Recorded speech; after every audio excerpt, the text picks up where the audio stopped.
Good morning बच्चों, कैसे हो आप सब। आप सभी का स्वागत है जागृति क्लासेस के ऑनलाइन लर्निंग प्लेटफॉर्म पर। और जहां आपने लास्ट टॉपिक किया था बोहर मॉडल, और बोहर मॉडल में अपने गणितीय रूप को आगे बढ़ाते हैं। पहले अपने किया था कि इलेक्ट्रॉन अगर किसी ऑर्बिट में घूम रहा है, कक्षा में घूम रहा है, तो उस कक्षा की त्रिज्या क्या होगी। दूसरे पॉइंट में अपने बात कर रहे हैं, अगर कोई इलेक्ट्रॉन किसी कक्षा में घूम रहा है, क्लियर, तो उसका वेग क्या होगा, वो भी किससे निकाला जाता है, एक गणितीय रूप से। तो वेग को अपने दिखाते हैं v और n। n मतलब कौन सी कक्षा में इलेक्ट्रॉन घूम रहा है, पहली में घूम रहा है, दूसरी में घूम रहा है, तीसरी में घूम रहा है, वो n के मान पर अपने को पता चल जाएगा, क्लियर। और ये होता है 2.18 इंटू 10 की पावर 8, ठीक है। क्या आएगा, 2.18 इंटू 10 की पावर 8 जड बटे एन, जड बटे एन, ठीक है। इसको मैं लिख देता हूं जड बाय एन, और सेमी सेकेंड इनवर्स। इस फॉर्मूले से अपने निकाल सकते हैं, अगर कोई भी बोहर ऑर्बिट में, बोहर कक्षा में इलेक्ट्रॉन नाभिक के चारों ओर घूम रहा है, तो उसका वेग क्या होगा, किस वेग से घूमेगा, तो अपने निकाल लेते हैं। तो हाइड्रोजन के लिए एग्जाम्पल कर लें, हाइड्रोजन के लिए प्रथम कक्षा में घूम रहे इलेक्ट्रॉन का वेग, इलेक्ट्रॉन का वेग छोटा सा न्यूमेरिकल है। देखो, हाइड्रोजन के लिए प्रथम कक्षा यानी n का मान आ जाएगा अपने पास 1, क्लियर। और हाइड्रोजन के लिए परमाणु क्रमांक कितना होता है अपने पास, 1, पहले नंबर पे होता है। इसमें मान रख देंगे अपने पास, तो आ गया अपने पास 2.18 इंटू 10 की पावर 8। जड का मान 1 है और n का मान भी 1 है, यानी अगर हाइड्रोजन पहली कक्षा में घूम रहा है तो वेग क्या हो जाएगा अपने पास, 2.18 इंटू 10 की पावर 8 सेमी सेकेंड इनवर्स। ये देखो बहुत इजी है, आपको बस क्या है, वैल्यू ही रखनी होती है, ज़्यादा माथापच्ची नहीं करनी है, क्लियर। उसी टाइप से अब अपने यही वेग दूसरी कक्षा के लिए निकालते हैं, हाइड्रोजन के लिए, क्लियर। ये पहली कक्षा, अब हाइड्रोजन की दूसरी कक्षा में इलेक्ट्रॉन का वेग, दूसरी कक्षा, इसका मतलब n का मान 2 हो गया, जड़ का मान हमेशा 1 रहता है हाइड्रोजन के लिए, क्लियर बच्चों। इस फॉर्मूले में रखेंगे तो v कौन सी कक्षा है, दूसरी, 2, 2.18 इंटू 10 की पावर 8, जड़ का मान 1 रहेगा, और कक्षा कौन सी होगी अपने पास, दूसरी, क्लियर। ये कट जाएगा अपने पास 1.09, आंसर आ गया अपने पास 1.09 10 की पावर 8 सेमी सेकेंड इनवर्स।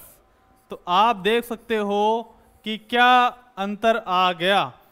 जैसे जैसे कक्षाएं बढ़ती है, इलेक्ट्रॉन की नाभिक से दूरी बढ़ती है, तो क्या हो जाता है, आकर्षण क्या हो जाता है, नाभिक का कम हो जाता है। अगर नाभिक के जितने पास होगा इलेक्ट्रॉन, ये है, ये पहला इलेक्ट्रॉन नाभिक के पास है, तो आकर्षण ज़्यादा लगेगा और वेग क्या होगा, ज़्यादा हो जाएगा।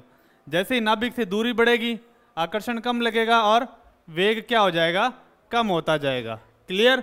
बहुत ईजी है, इस तरह से अपने आसानी से निकाल सकते हैं किसी भी इलेक्ट्रॉन का वेग। अब बात करते हैं, वो है अगर अपने पास दो अलग अलग नाभिक ले लें, ठीक है, एक ले लें हाइड्रोजन का, एक ले लें हीलियम का, और उसे वेग का अनुपात निकालने वाले क्वेश्चन आ जाए। बहुत ही बढ़िया क्वेश्चन है, न्यूमेरिकल करेंगे, बढ़िया करेंगे, ठीक है। तो क्वेश्चन ये है, हाइड्रोजन की पहली कक्षा में घूम रहे इलेक्ट्रॉन तथा लिथियम +2 की तीसरी कक्षा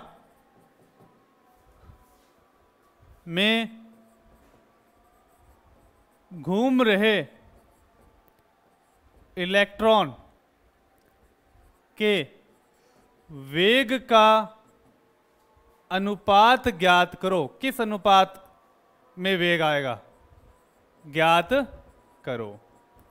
सिंपल। तो लिथियम की तीसरी कक्षा और हाइड्रोजन की पहली कक्षा। क्लियर।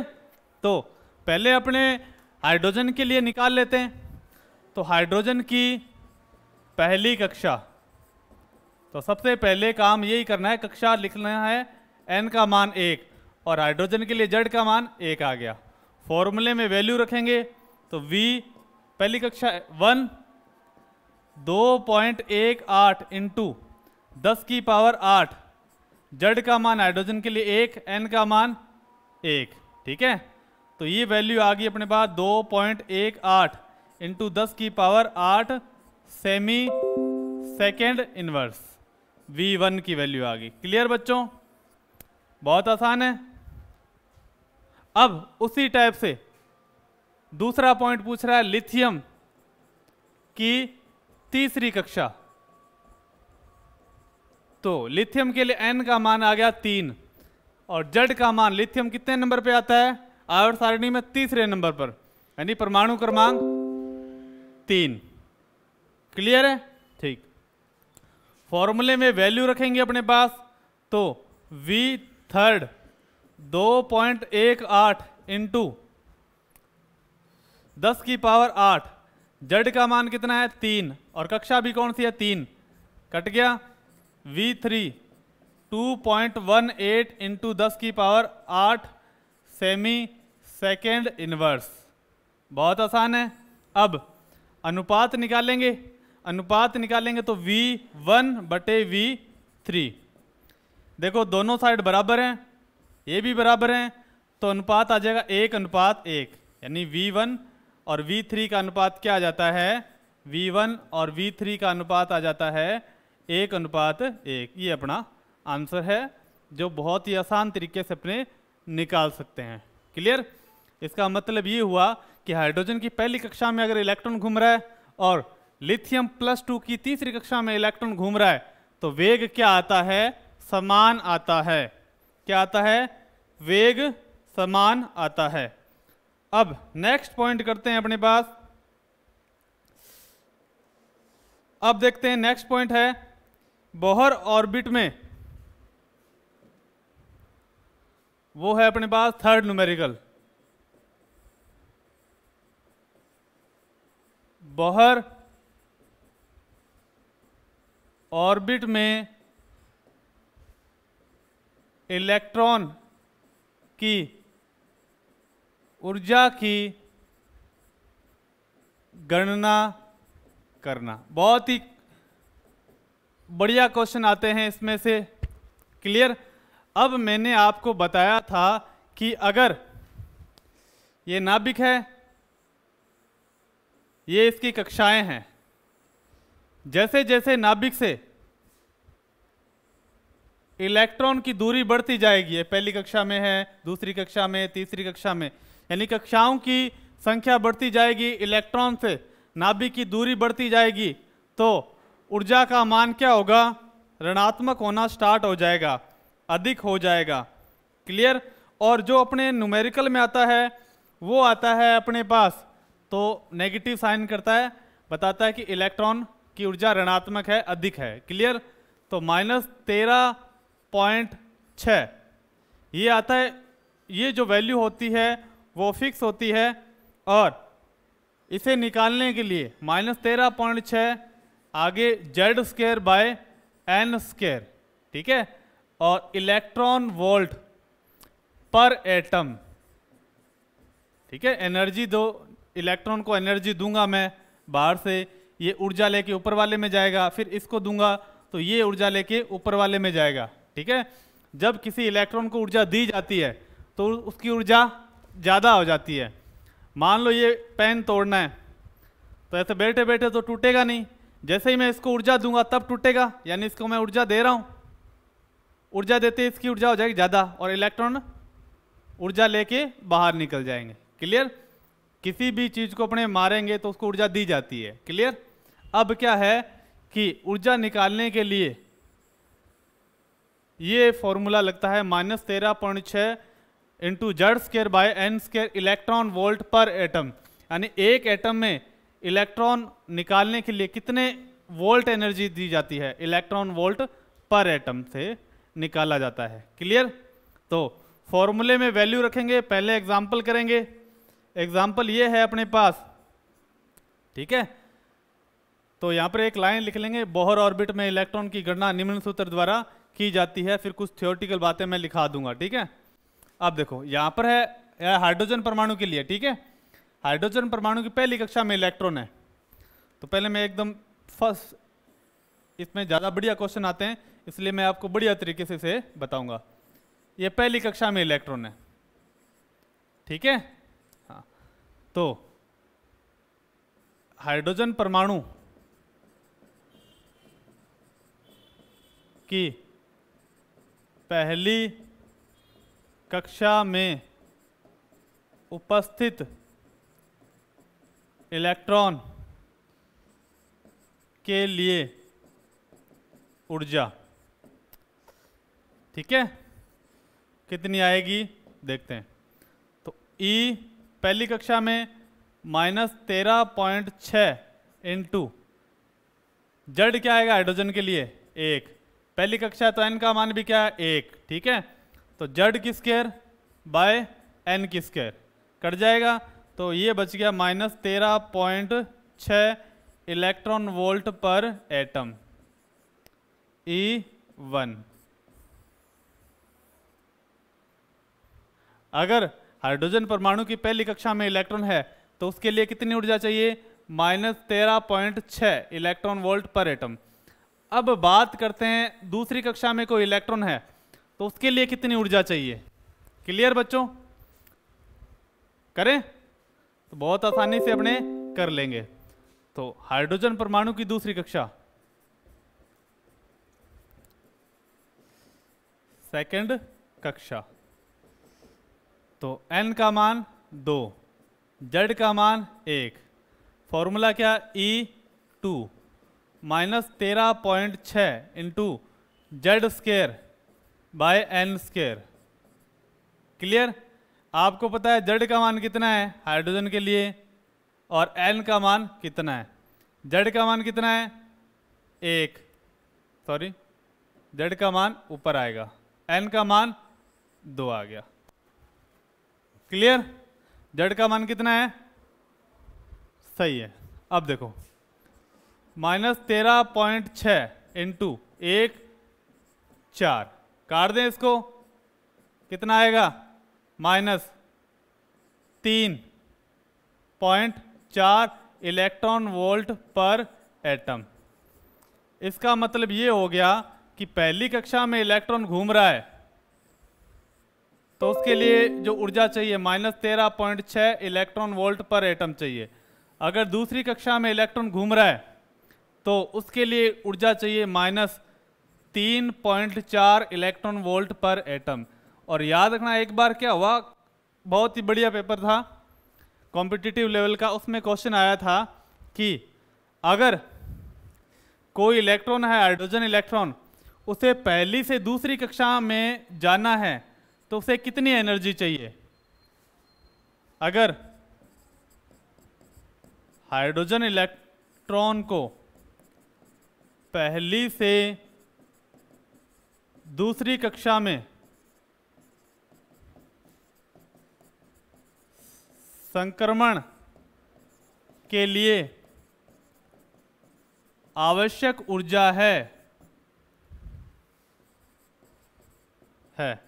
तो पहला जो ऑप्शन था आपके पास ए है वो है 3.4, दूसरा ऑप्शन है आपके पास -10.2, तीसरा ऑप्शन है आपके पास -13.6 और चौथा ऑप्शन है आपके पास -3.4। ठीक है, इसे प्लस कर देते हैं। तो ज़्यादातर ने क्या किया, ज़्यादातर ने ये किया आंसर, क्या आंसर किया, ये का आंसर किया, तो ये हो गया अपने पास गलत। अब देखो इलेक्ट्रॉन जाएगा यहां से यहां पर, इसकी ऊर्जा कितनी है -13.6 और इसकी ऊर्जा कितनी है -3.4, ठीक है। अब इस इलेक्ट्रॉन को यहां से यहां जाना है तो इन दोनों के अंतर के बराबर ऊर्जा चाहिए ना, तो -13.6 में से अपने घटा देते हैं 3.4, तो ये बच गया अपने पास 10.2, यानी पहली से दूसरी कक्षा में संक्रमण के लिए जो ऊर्जा चाहिए वो कितनी होती है -10.2 इलेक्ट्रॉन वोल्ट पर एटम। बहुत आसान है बच्चों, कोई भी माथा बच्ची नहीं करनी अपने को। और इस तरह से अपने क्या होता है कि इलेक्ट्रॉन चाहे कौन सी भी कक्षा में घूमे तो अपने उसकी ऊर्जा का आंकलन बहुत ही अच्छे तरीके से कर सकते हैं। क्लियर। अब अपने करते हैं बोर मॉडल की कमियां।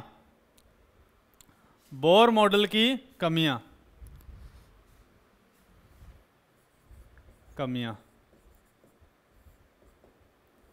ठीक है, बोर मॉडल की कमियां।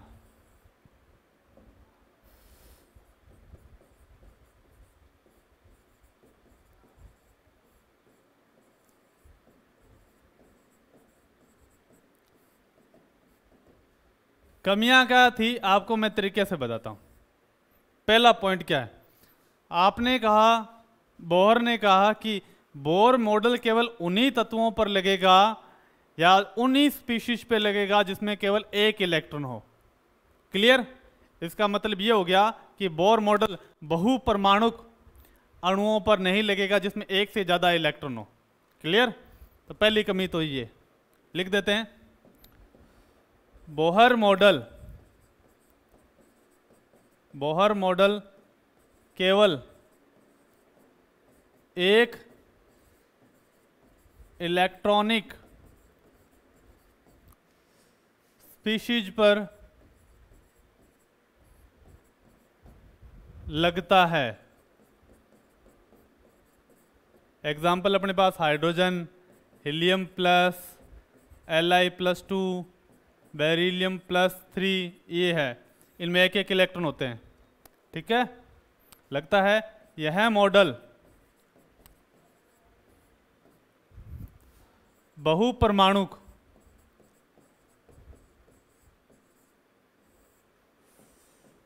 स्पीशीज पर लागू नहीं होता है।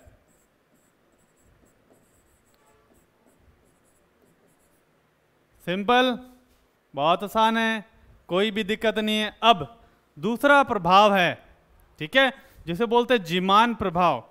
क्या बोलते हैं? जीमान प्रभाव।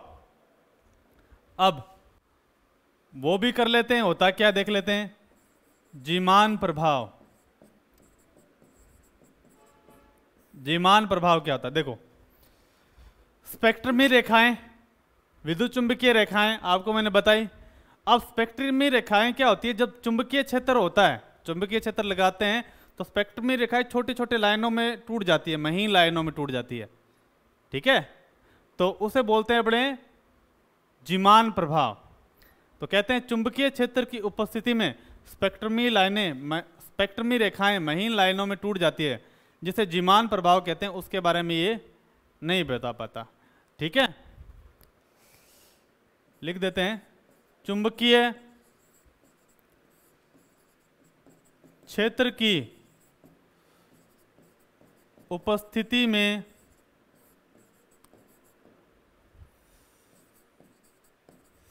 स्पेक्ट्रमी रेखाएं छोटे छोटे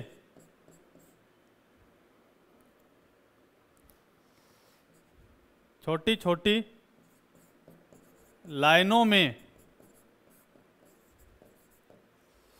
टूट जाती है, जिसे जीमान प्रभाव कहते हैं।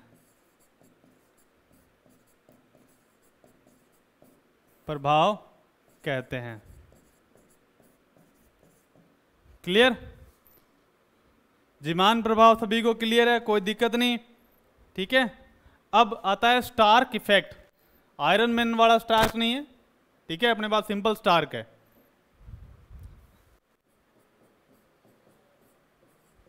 स्टार्क प्रभाव, स्टार्क प्रभाव क्या होता है? जब विद्युत क्षेत्र लगाया जाता है, देखो चुंबकीय क्षेत्र लगाया जाएगा तो जीमान प्रभाव, अगर विद्युत क्षेत्र लगाया जाए तो उसे बोलते हैं स्टार्क प्रभाव, ठीक है। विद्युत क्षेत्र की उपस्थिति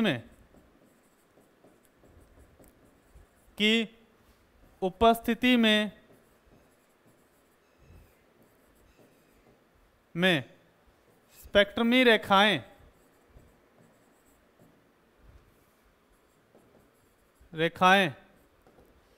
महीन लाइनों में टूट जाती है, जिसे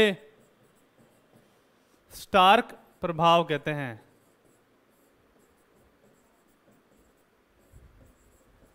जिसे स्टार्क प्रभाव कहते हैं। ये है बहुत ही इजी, और अपने इसे और ज़्यादा इजी बना देंगे। केमिस्ट्री बहुत ही आसान होती है, इवन हिंदी से भी आसान होती है, पर एक बार अपने को समझ में आनी चाहिए। फोर्थ पॉइंट, भाई बोहर था ना, वो क्या करता था? वर्ताकार कक्षाओं की बात करता था, वो दीर्घ वर्ताकार कक्षाओं की बात नहीं करता था। तो नेक्स्ट पॉइंट में लिखेंगे, यह सिद्धांत केवल वर्ताकार कक्षाओं पर ही लागू होता है, क्लियर?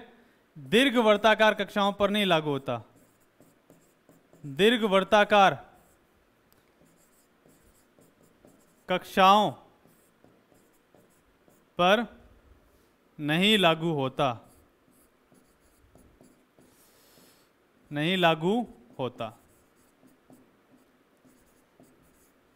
बस कुछ नहीं है, 4 पॉइंट याद रखेंगे, इससे ज़्यादा ना अपने को जरूरत है, ना इसकी अपने डेप्थ में जाना है। अब ठीक है, अब बात करते हैं क्वांटम यांत्रिकी मॉडल। बोर मॉडल खत्म कर दिया, अब करते हैं, भाई ये तो थे कुछ ऐसे प्रारंभिक मॉडल जिनसे अपने क्या करते हैं, परमाणु की संरचना की व्याख्या करते हैं। अब इसके क्वांटम यांत्रिकी मॉडल आ गए, ठीक है, किसके? परमाणु के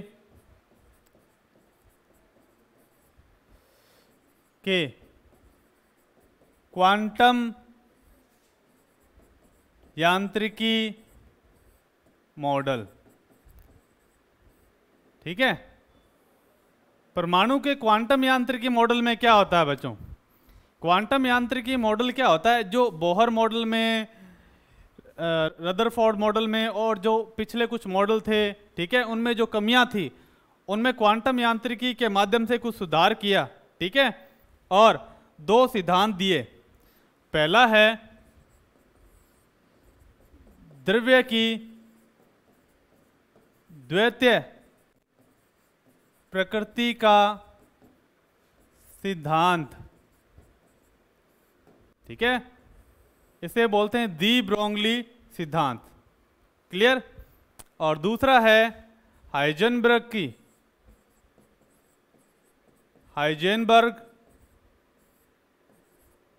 का अनिश्चितता का सिद्धांत। कौन सा?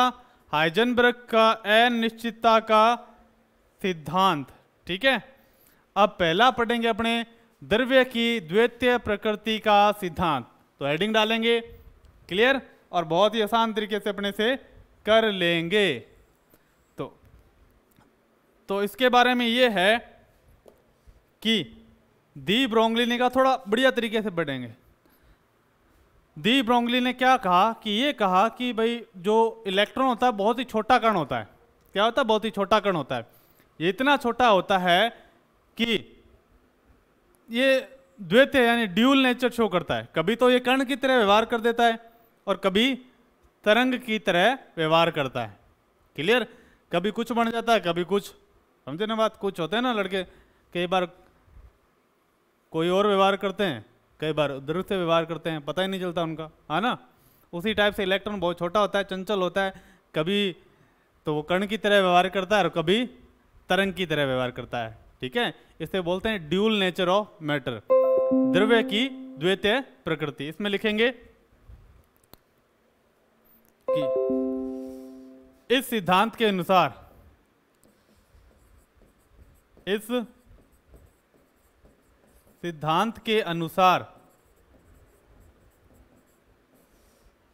इलेक्ट्रॉन की प्रकृति दोहरी होती है, दोहरी होती है। ठीक है, वह कभी कण की तरह तथा कभी तरंग की तरह व्यवहार करता है, व्यवहार करता है। ठीक है, तो ये दी ब्रोंगली का सिद्धांत है कि द्रव्य की प्रकृति क्या होती है? दोहरी होती है। इलेक्ट्रॉन कभी कण की तरह और कभी किसकी तरह व्यवहार करता है? तरंग की तरह व्यवहार करता है। क्लियर बच्चों? अब इसकी समीकरण मैं आपको सीधे नहीं कराऊंगा क्योंकि आपके बुक में छोटी सी दी है, अपने करेंगे तो बढ़िया करेंगे। ठीक है, तो दी प्लांक के सिद्धांत से, प्लांक पढ़ा आपने? प्लांक के सिद्धांत से प्लांक आपको पता ही है, प्लांक ने क्या कहा था? E is equal to H nu. Photon की ऊर्जा किसके इक्वल होती है बताओ? H nu. H Planck constant है, न्यू क्या है अपने पास? आवर्ती। ये पहली समीकरण। और आइंस्टीन के सिद्धांत से, टीन के सिद्धांत से वो है E बराबर mc स्क्वायर। ठीक है, अपने समीकरण 1 में 2 का मान रख देते हैं, रखने पर। ठीक है, तो आ गया अपने पास mc स्क्वायर बराबर में h न्यू। अब अपने विद्युत चुंबकीय तरंगे पड़ी थी, उसमें पता है आपको न्यू बराबर क्या होता है? क्या न्यू बराबर होता है? c lambda. ठीक है, ये वैल्यू अपने यहां रख देंगे, mc square h c lambda. Lambda इधर ले आएंगे, mc स्क्वायर इधर आ जाएगा, lambda h c mc square, यानी c इंटू सी कर दें, एक c से एक c गया। क्लियर बच्चों? तो क्या बच गया? Lambda is equal to h by M C. ये भी क्या है? दी ब्रोंगली समीकरण है। कब? जब कण किसकी तरह बिहेव करे? सी किसके लिए आता है अपने पास? तरंग की तरह व्यवहार करें। ठीक है, तो मैं यहां लिख देता हूं, जब कण, जब इलेक्ट्रॉन कण की तरह व्यवहार करता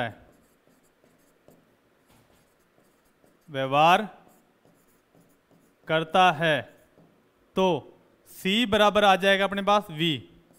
ठीक है, वेग आ जाता है। तो इस समीकरण में अपने C की जगह क्या रख दें? वेग रख देते हैं। तो लैम्डा बराबर h अपॉन एम वी। ये भी दी ब्रोंगली समीकरण है, ये वेग की तरह व्यवहार करता है।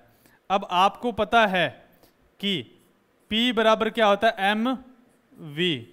P अपने पास संवेग है और संवेग क्या होता है? द्रव्यमान गुणा वेग। पता है आप सभी को? तो एम वी की जगह मैं क्या रख दूं, एम वी की जगह मैं रख देता हूं पी, लैम्डा बराबर एच अपॉन पी। ये फाइनल समीकरण है, इसे बोला जाता है दी ब्रोंगली समीकरण। क्या बोला जाता है, दी ब्रोंगली समीकरण, ब्रोंगली समीकरण। आसान है बच्चों, कोई भी दिक्कत नहीं होगी, मुझे पता है। और इस तरीके से अपने क्या कर लेते हैं, ये दी ब्रोंगली समीकरण सीधा दिया है आपके, पर अपने को अच्छे तरीके से करना है। आप चाहो तो सीधा भी लिख सकते हो।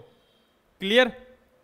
अब इसमें अपने को ध्यान क्या रखना है, नोट में लिखना है कि ये जो सिद्धांत है ना, ये जो सिद्धांत बहुत ही छोटे कणों पर लागू होता है, ठीक है, क्योंकि इलेक्ट्रॉन छोटा कण है। तो अपने लिख देंगे ये सिद्धांत बहुत ही महीन कणों पर, छोटे कणों पर लागू होता है, ठीक है। और क्योंकि छोटे कण का क्या होता है, द्रव्यमान और वेग दोनों क्या होते हैं, कम होते हैं, इसलिए उसी बड़े कणों पर यह सिद्धांत लागू नहीं होता है। तो बच्चों कल अपने करेंगे हाइजेनबर्ग की अनिश्चितता का सिद्धांत। क्लियर। और उसके बाद में अपने उसके अनिश्चितता के सिद्धांत का महत्व, और फिर करेंगे अपने श्रोडिंगर समीकरण और साई स्क्वायर और साई स्क्वायर की सार्थकता। तो अपने चैप्टर में बहुत ही बढ़िया तरीके से आगे बढ़ रहे हैं। ये बेसिक चैप्टर है, इसलिए अपने थोड़ा सा स्लो चल रहे हैं इसको, ठीक है। जैसे ही अपने ये चैप्टर खत्म होगा तो फिर अपने स्पीड को खींच देंगे। क्लियर।